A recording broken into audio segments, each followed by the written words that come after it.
నేను divisional panchayat officer Kandukur అండి. ఇట్లా ఇంతకుముందు ఇక్కడ కాటేపల్లిలో ఈ మన సర్పంచ్ గారు కొన్ని అభియోగాలు కార్యదర్శి మీద మోపుతూ ఒక అర్జీ పెట్టడం జరిగింది. దాని మీద మామూలుగా అయితే ఇది కావలి డివిజన్ పరిధిలోకి వచ్చేటువంటి మండలము పంచాయతీ. ఇంతకుముందు కావలి డిఎల్పో గారు ఎంక్వైరీ చేసి ఒక రిపోర్ట్ పంపడం జరిగింది. దాంట్లో అంటే మనం ఫస్ట్ ఆఫ్ ఆల్ ఏదైనా చేసినప్పుడు మనం రికార్డు వెరిఫై చేయడం అనేది ఒక ఇది కదా, ఫస్ట్ దాంట్లోనే కదా ఏదైనా మంచి చెడ్డ అనే విషయాలు తెలిసేది. కాబట్టి ఇంతకుముందు ఇప్పుడు ఆ సెక్రటరీ చెప్పేది ఏమిటంటే 46 లక్షలు అని చెప్పి చేశారండి. నేను వచ్చింది నా పీరియడ్లో ఉన్నది 8 లక్షలు వచ్చిందా, కాబట్టి అన్నిటికీ నన్నే బాధ్యులుగా చేశారు. కాబట్టి అది ఎంతవరకు ఇది అనేది న్యాయం అనేది ఆమె వెర్షన్లో ఆమె చెప్పడం. సరే, వీటన్నిటి మీద కూడా ఏంటంటే ఆమె రిపోర్ట్ బేస్ చేసేసుకొని ఫస్ట్ ఆఫ్ ఆల్ ఈ 46 లక్షలకి రికార్డు చూపించలేదు. దీంతో మన జిల్లా అధికారులు ఏంటంటే ఇంకా కొన్ని 2-3 పాయింట్స్ ఇది చేసి ఫైనల్ చేసేస్తూ ఛార్జెస్ ఫ్రేమ్ చేసి సస్పెండ్ చేసినారు. ఆ సస్పెండ్ చేసిన దాని మీద ఆమె కొంచెం ఎక్స్ప్లెనేషన్ ఇచ్చుకుంది. ఆ ఎక్స్ప్లెనేషన్ మళ్ళీ ఒకసారి వెరిఫై చేసేసి పంపండి అనేది ఒక అంశం.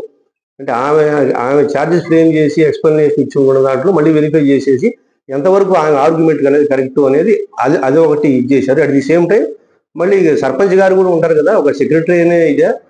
కాబట్టి సర్పంచ్ యాక్టివిటీస్ లో కూడా ఏదైనా ఇదిగా ఉన్నాయేమో. ఎందుకంటే ఇద్దరు ఒక సంసారం లాంటి నడక బండి పోవాలంటే సచివాలయ వ్యవస్థ కానీ పంచాయతీ వ్యవస్థ కానీ సర్పంచ్కి ఎంత ఇదో సెక్రటరీకి అది.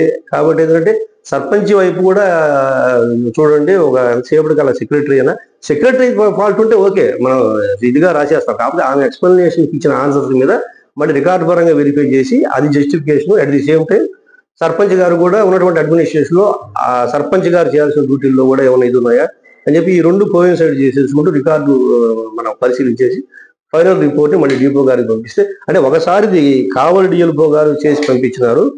మరి సరే, ఎందుకంటే మళ్ళీ పై అధికారులు వాళ్ళు ఇచ్చినటువంటి ఉత్తర్వులను మనం గౌరవించాలా.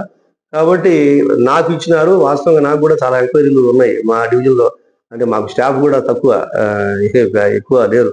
కాబట్టి కొంత ఇదైంది. ఎనీహౌ ఆమె ఎక్స్ప్లెనేషన్స్ మీద ఆమె ఇచ్చిన ఆన్సర్స్ కి ఆమెకి ఎంత బాధ్యత ఉంది, అవి ఇచ్చింది కరెక్టేనా కాదా అనే అంశం మీద రెండోసారి ఏంటంటే సర్పంచెస్ కూడా ఇవి రకరకాల ఇవి ఎక్స్పెండిచర్ అవి ఉంటాయి. కాబట్టి ఆమె కూడా కరెక్ట్ గా ఫాలో అయి పెట్టిందా లేదా అనేది ఇద్దరు వాళ్ళ డ్యూటీలు చేశారు. ఎక్కడైనా మైనస్ ఉన్నాయని చెప్పి మనం ఏం చేస్తామంటే రికార్డు వెరిఫై చేసి జిల్లా డిపో గారికి సబ్మిట్ చేయడం జరుగుతుంది. తర్వాత డిపో గారు ఫైనల్ గా ఒక నిర్ణయం తీసుకుంటారు.